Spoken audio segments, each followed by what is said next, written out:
Hey everyone, Kyle once again, and welcome back to another movie review. Well, not a movie review, but it's more of a cartoon short. But also say Merry Christmas, Merry Christmas to everybody.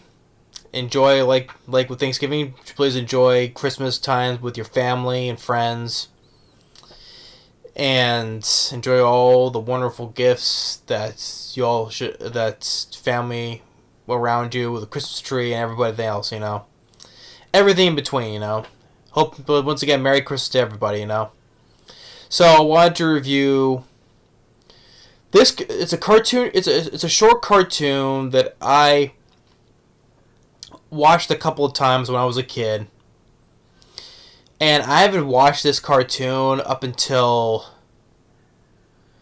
recently, about couple months ago, and I just happened to come across it, and I started watching it. It's like, oh yeah, I haven't watched this cartoon in ages, I remember watching it a few times when I was a kid, yeah.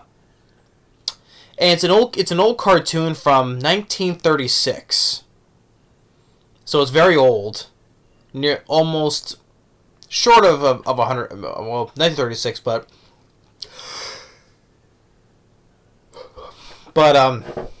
it's almost 100 years, but that's not much. No, it's not technically. It's like not even 90 years old. So, but I would say it's 82. Yeah, 82 years old. Yeah, 82 years. Yeah. So, it's a Christmas short cartoon called Christmas Comes But Once a Year. So Christmas Comes But Once a Year. Like I said, 1936. It's a short cartoon, and I liked it back when I was a kid. I liked it. It was a cute, harmless cartoon. And so, but watch it now, I still like it. But of course, I have more thoughts on it now, but more I back then as a kid, right? So. But the story is this short story. It's Christmas. There's at this orphanage, and right about this now. There's a cuckoo clock, right? And instead of having one of those cuckoo birds coming out, there's a freaking pup. There's a freaking puppy in the cuckoo clock, waiting for it to give him hey, it's time to wake up. So I'm like, first of all, nitpick number one: why would someone shove a puppy in there? To act as your alarm clock. First of all, it's a small space. You shove a puppy in there, no air, nothing. I know, but I'm just pointing out. Literally, the door has to open for the puppy to come out for it as soon as it's time to wake up, right? I know, but it's like it's a puppy with it's like no air in. There's no air in where it's sleeping in. This little compartment, no air. This is what I mean. I don't think about this stuff back when I was a kid until right now when you're an adult, right? So yeah. So first of all, that's nitpick number one. You have a puppy with shoved into well, it doesn't shove, but it's in an alarm. It's in a cuckoo clock. So apparently, it was fine breathing. It was sleeping in it, so it was fine breathing with no air inside of it. So anyway, on that note, it slides down and licks one of the orphans, which wake it up. Hey, it's Christmas! Merry Christmas, everybody! Now, of course, back in 1936, all the orphans, they all look exactly the same, except, there are three types. One has blonde, brown hair, and black hair, right? And with different shirts, right? But they all look exactly alike. They do. Now, I wish to assume they're all boys, because sometimes back then it was hard for me to tell, were those all boys or they all girls. I assume they're all boys because one kid receives a toy gun, a football, so I assume they're all boys. Including they're all exactly alike, but different colored hair and shirts, right?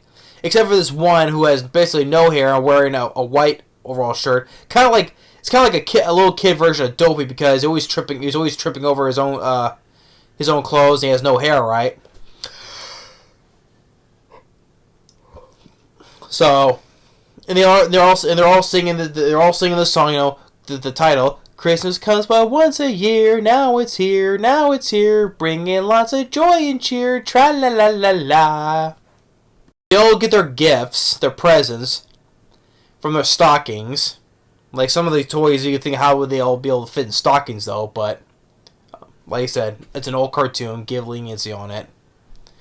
And so, one kid has his toy gun, shoots it, it falls apart and breaks.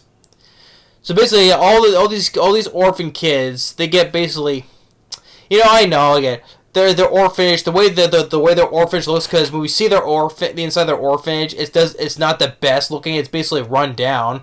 They have a shitty tree that basically has nothing. That basically has no pines on it, no nothing, but one or two ornaments. So yeah, you know, the orphanage is not the best looking. It's pretty much a run down joint, shitty tree. So, but yeah, so then the kids they got shitty gifts because they all broke apart. And I know they're orphans though, but come on, they deserve better than that, you know.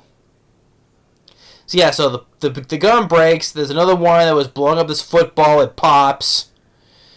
Another one running on this little tricycle. It breaks. And then the one received this teddy bear, and all the stuffing falls out of it. Yeah, that one kind of made me sad a little bit. The one that was, you know, hugging the teddy bear, goes, "Oh, teddy bear," and then stuffing falls out of it, and I was like, "Oh." Yeah, that was a little upsetting because it reminded me because back when I was basically someone I was born, you know, I had my first teddy bear, you know, so. And I have my old teddy bears stored away though, but you know, I have my old teddy bear and my old blanket, you know. But my teddy bear, which I loved most, you know, when I was a baby, you know. So I kind of relate to that. If I imagine if my old teddy bear fell apart, I would have been crying too, you know, because that teddy bear meant a lot for me when I was a baby, and then even when I was little, you know. So that one I can kind of relate to that one. So yeah, so all the kids, all their crappy gifts broke apart, and then we get to introduce to Professor Grampy, who's this inventor, which apparently he's a character from the Betty Boop show. Which sad thing is, I've heard of Betty Boop, I know the character. I just never watched the old cartoon series. My mom did. I know my mom watched Betty Boop back when she was little. I know that. So I know she watched Betty Boop, but I never did. So apparently, Professor Grampy in this, he's a character from the Betty Boop show, which I never knew though. So he's riding on his little motorized sleigh because he's an inventor. And he's singing the same song too, right? Christmas comes by once a year, now it's here. And he hears the cries from the orphans. So he goes to see. He looks in the window. They're all crying. So he wants to do something about it. So he puts on a thinking cap with a light bulb. So when he gets an idea, it lights up, right? So he gets an idea. And he goes into their kitchen and just uses everything, all the appliances, everything he finds in there. It basically makes toys out of them. So whoever runs this orphanage is going to say, "Hey, what happened to all the appliances? What happened to all the whatever furniture and stuff? You know." Well, that's what I'm saying. Basically, that's what you get for running a crappy orphanage, anyway. And then he's making this stuff out of the stuff out of making toys out of them. And the moment he goes to put some nails in his mouth, and he spits on some stuff to nail them together, right? I'm like, so he puts them in his mouth, and there's points where he's laughing, right? And like, that's one. He speaks a line like, okay, it doesn't bother, it doesn't even hurt him that he put nails in his mouth or swallowing them, I know, like I said, it's an old cartoon, so you're just supposed not to give too much thought about it, right? I know. But he's kind of, we see it now. When I'm a kid, when I'm a little kid, I'm not thinking about logic in cartoons, right? Until, like, now, right? Yeah, so he nails his mouth, spits it on the stuff to nail him, but he's like, no problem about fear about swallowing him or poking it inside his mouth, shredding his mouth apart, inside the inside of his mouth. But he makes all these toys. He's decorating the whole interior of the house. Pretends to dress up as Santa Claus. I mean, this guy did a lot for this orphanage than whoever owns it, because he made it all look nice. And he did it for free. He didn't just spend a dime. And so he rings a bell. Merry Christmas, everybody! And the kids see Santa Claus. They play with all their new invented toys that he made. So they makes a staircase, make it look like snow, paints it for the kids to go skiing with. And then, like, all the toys, like a makeshift rocking horse and a little makeshift choo-choo train out of teapots and cups and coffee mugs and whatever. Or this one kid it's like a high chair with a vacuum, makes him go around and around. And then he creates a big Christmas tree using umbrellas, decorates it, and puts it on one of those not a record player, but one of those what was it called? It was a memophone or something like that. Oh, hold on. It's not a record player, but